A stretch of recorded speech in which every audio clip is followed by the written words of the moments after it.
Hey guys, I'm gonna talk about the 12 things that I had to get used to when I moved onto a boat. So, the first thing is the water scarcity. You are constantly, on this boat we collect rainwater, but on many boats that's not the case. So you have to always be conscious about how much water you're using. Even when you do the dishes, just try to use minimal amount. You never leave it on. Otherwise, you got to go back to the dock and fill up on water.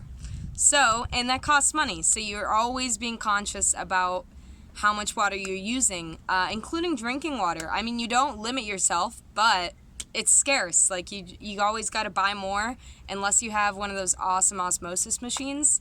Or you collect rainwater. Woo! So, yeah, that's something. The second thing is flushing the toilet. It's definitely something you used to. In the beginning, you're like, oh, I got this. I can flush the toilet. Like, wait, 10, okay, yeah, 10, 5, I got it, but you don't. Like, you think you do, but then you don't really get the hang of it until you actually know, and you're like, dang, you gotta pump it that many times?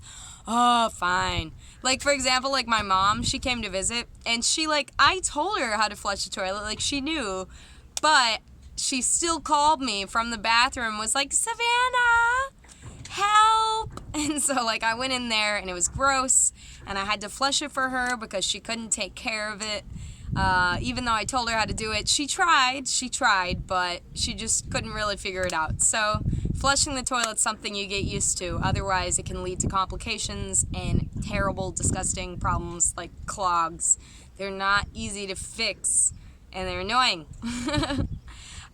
Storage is the next thing. So, storage is very limited on a boat, and even, the weight of things is sometimes a limitation. Like, certain boats can't handle a ton of weight because they're either too high out of the water, or they're just small or whatever. So storage, and then again, where you store things, like on the left side or the right side of the boat, can be an issue too. If you have too much weight on the right side, then when you go sailing, that's going to cause issues and you might sink. So storage is always something to keep in mind and to figure out, and something you got to manage. And the fact that there isn't a lot of storage depending on your boat and the setup. This boat has a lot of storage, a lot for a boat, but it's still not a lot like a house. Like, there's no walk-in closet or anything. There's no closet, period. There's some cupboards and shelves. So, the storage, again, it's just something you gotta get used to. You could totally have 100 shoes, but they might get moldy, so, don't own, $1 million dress. So the next thing is low electricity, or low power, I should say.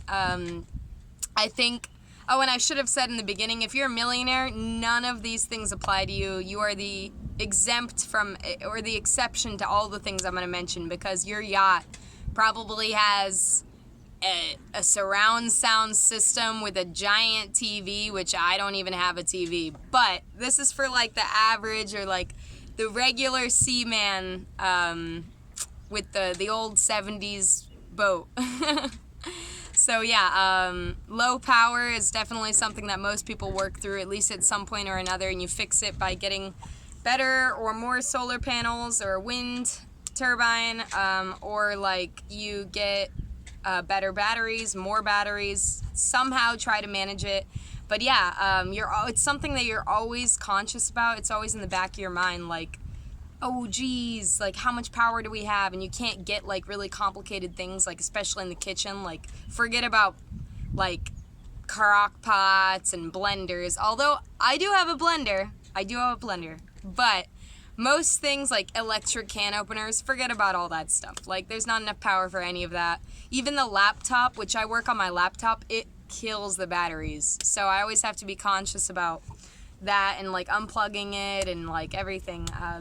Power is definitely something you got to get used to, always being conscious about it, always turning off lights, just always being aware of your power. Again, and then like in the beginning when you first move on a boat, something you got to get used to is the rocking and the noises. Like when you've never been on a boat before, the first time you move on and a dinghy drives by, or any boat, especially like a big sailboat comes by, and then your boat goes, then you go, whoa, because you're just not used to it, and like you're cooking and all of a sudden you're like, whoa, I can't do this. Or like doing anything, and or like stuff falls out of the shelves because you're not really storing it properly or whatever. So yeah, that's something you got to get used to in the beginning, is just like the rocking, especially when you're trying to sleep, and the noises when you're trying to sleep, like the what's that like the creaking, and like the anchor, and just all these little noises that happen just naturally that you're not used to. So rocking and noises. Next is cooking. Something I definitely had to get used to was your cooking becomes very limited. And that doesn't mean that your cooking is going to suffer. Like, my cooking skills increased exponentially when they were limited so much. Like, I had to get creative. Like, well, how can I make this without that? And so you definitely get more creative, and instead of having like an entire shelf or like cupboard full of spices, the spice cabinet, you don't have any of that anymore. You have like 5 spices, maybe like 20. But so another, you're limited, and so you get more creative, and that's something I definitely had to get used to, because I love cooking, and you don't have everything that you need sometimes, so you just make it work. And then a lot of your hobbies, like if cooking isn't your thing, then you're not going to notice it. But like other hobbies, like for example, I do yoga, but I do yoga on a paddleboard on the water. And if you do things like ballroom dancing, you're going to have to go to shore to do that. Like obviously, like there's a lot of things that you don't have the space for on a boat. I garden, and I did figure out how to garden on a boat, and I love it. But a lot of people can't figure that out, so gardening, and some things won't grow in a pot. So gardening is definitely something that if you are a big gardener, it's going to suffer. Pets, like if you're a pet lover, if you have like 5 pets, that probably won't work. So yeah, a lot of hobbies are going to change when you move onto a boat.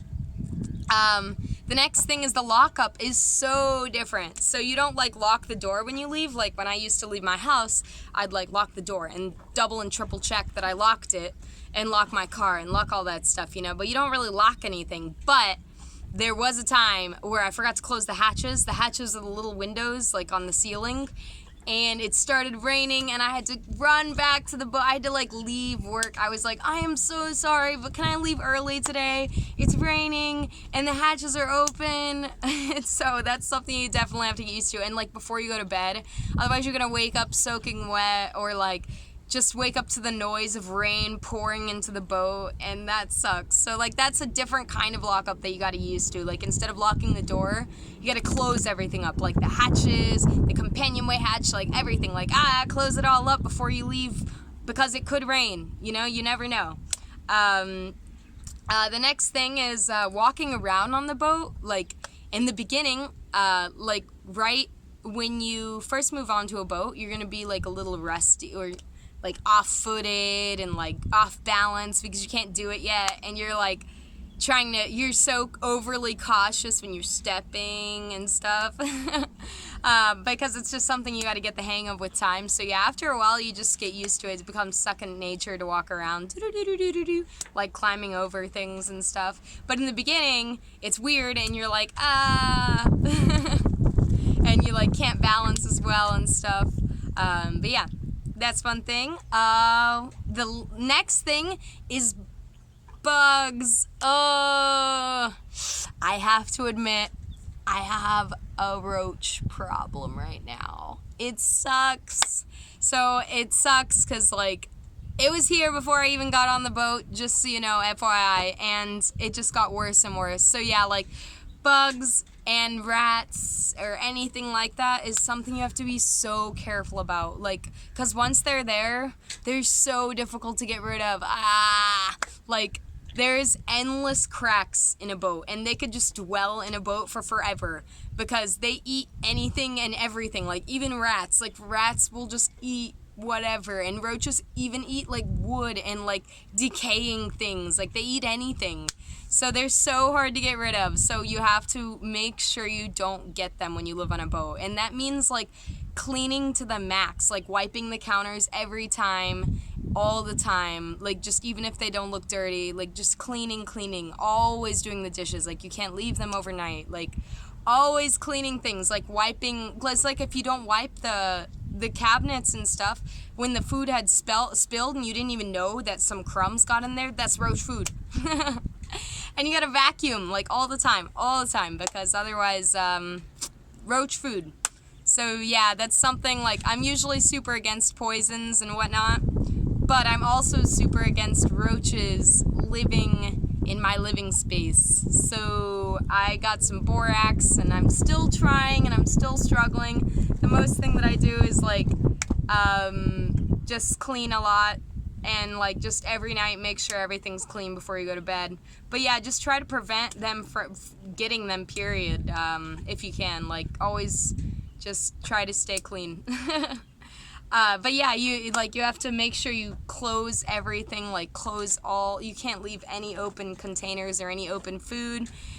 I've already covered all of it. Next point is everything breaks all the time. And when I say everything, I mean everything. Unless you bought a brand new boat and you have $50,000, $120,000, $500,000 and you bought a brand new boat, then in 10 years it's gonna break. It is going to break in 10 years. So yeah, everything breaks. Like your fridge might break and you got to go a week with canned food, or your shower is gonna break so you're washing yourself in the ocean for a while, or like you don't even have a shower, or you know your motor breaks, or anything. Like the sink starts leaking, the hatches are gonna start leaking and you're gonna have to replace all the hatches, and there's always gonna be water in the boat until you finish replacing all of them. Everything breaks, you get the point. And it's hard because like in order to fix things, you kind of gotta just figure out how to fix it yourself by asking people that know how to fix it, or YouTubing it, or just being really like mechanically inclined. Otherwise, yeah, you can try to find a boat mechanic, which are kind of expensive and hard to find. But you can do that if you have money. But yeah, like I said, millionaires, that's the exception because they just hire people.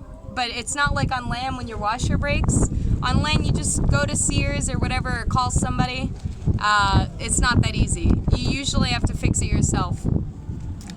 So yeah, you have to be adaptable. Like when things go wrong or things break, you got to be able to fix it and to adapt in the meantime while it's broken. Like adapt to whatever you're gonna have to adapt to. The oven breaks, you can't cook things like that anymore, or whatever happens.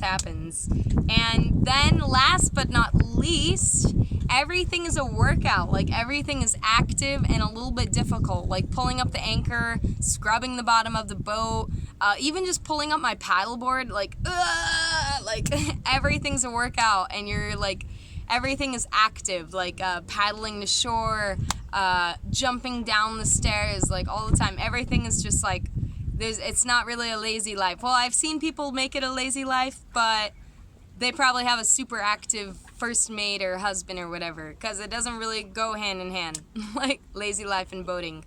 So yeah, like that about sums it up. That is everything that I had to get used to when I lived on a boat.